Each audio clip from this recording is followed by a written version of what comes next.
The drama surrounding the Indiana Fever isn't unfolding on the hardwood. It's happening behind closed doors, inside front office meetings, buried in late-night reports, and hidden within the fine print of a new financial system that is about to reshape everything. And at the center of it all, whether she says a word or not, stands Caitlin Clark, watching, calculating, and understanding exactly what this moment means. What started as a routine off-season update turned into something far more unsettling.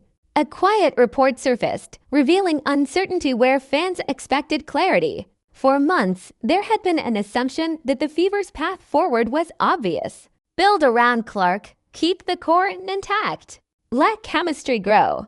But the reality emerging from these leaks told a different story, one far more complicated and far more ruthless. Because the new system has changed everything. The league's financial structure didn't just evolve, it exploded. A salary cap that once limited teams to modest decisions has now expanded into something that feels almost unrecognizable. On paper, it looks like freedom, more money, bigger contracts, greater opportunities for players to secure their futures. But underneath that surface lies a different truth.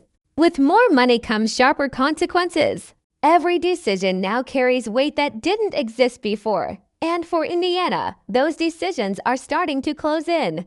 There's a tension building around one name in particular, Kelsey Mitchell, a player who has been the heartbeat of this franchise long before the spotlight arrived. A scorer, a leader, a constant presence through years of rebuilding and uncertainty. She isn't just another piece on the roster. She represents continuity, loyalty, and everything that held the team together before its current rise. And now, suddenly, her future feels uncertain. The idea that she might not be protected in an expansion draft isn't just surprising, it's destabilizing. It signals a shift in priorities, a willingness to make decisions that aren't based on sentiment or history, but on numbers. Cold, unforgiving numbers. Because in this new era, even loyalty has a price tag.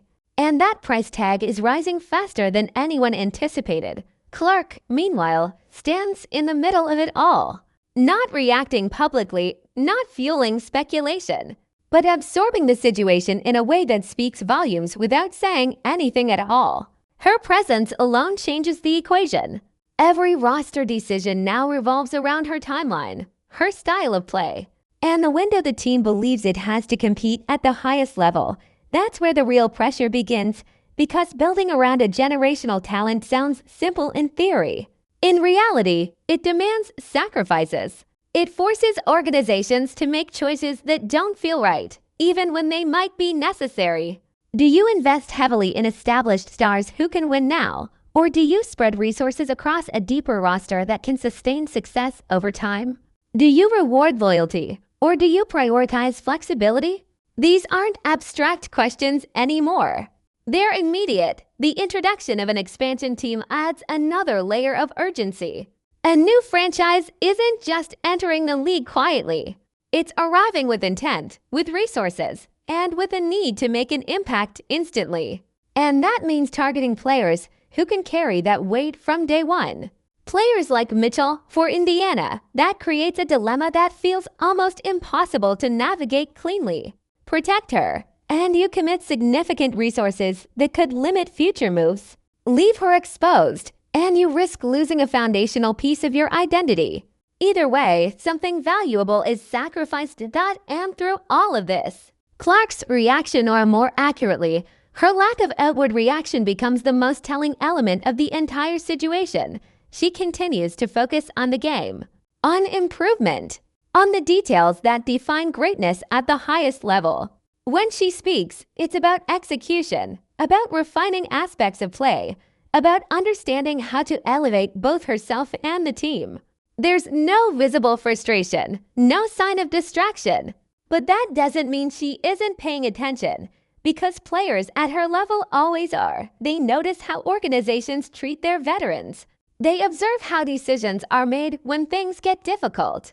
They understand the difference between words and actions.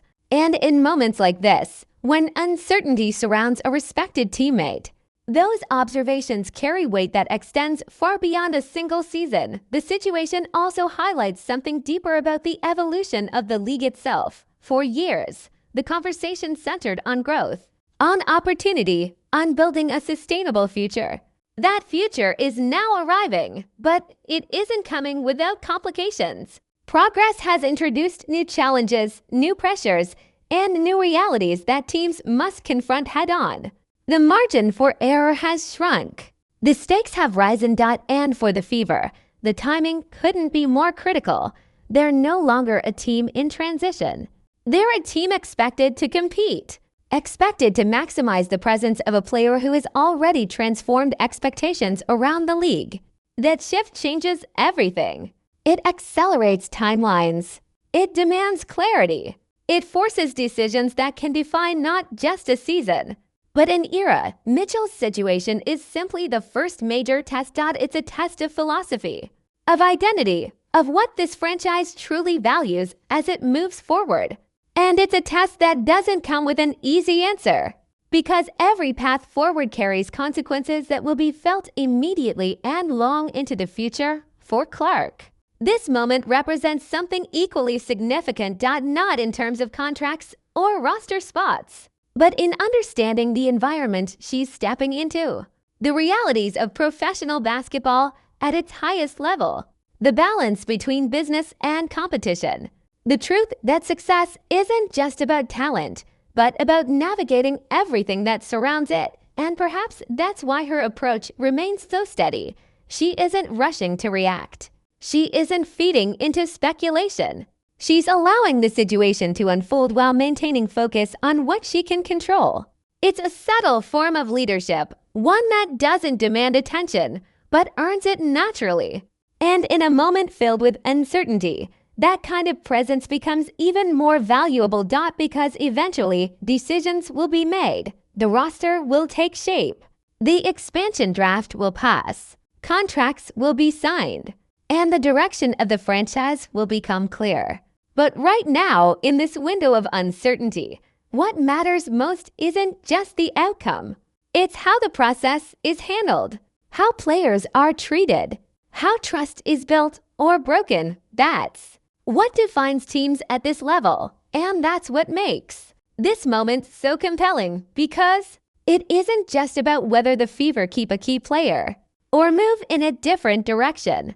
It's about what that decision says about who they are and who they want to become in a league that is evolving faster than ever before. If you've been following this situation, I want to hear your take. Should the Fever do everything possible to keep Kelsey Mitchell? Or is it time to fully commit to building around Caitlin Clark's future?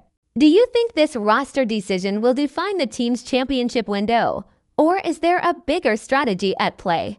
Drop your thoughts in the comments. And if you want more deep, story-driven breakdowns like this, make sure to like, subscribe, and turn on notifications so you never miss what's coming next.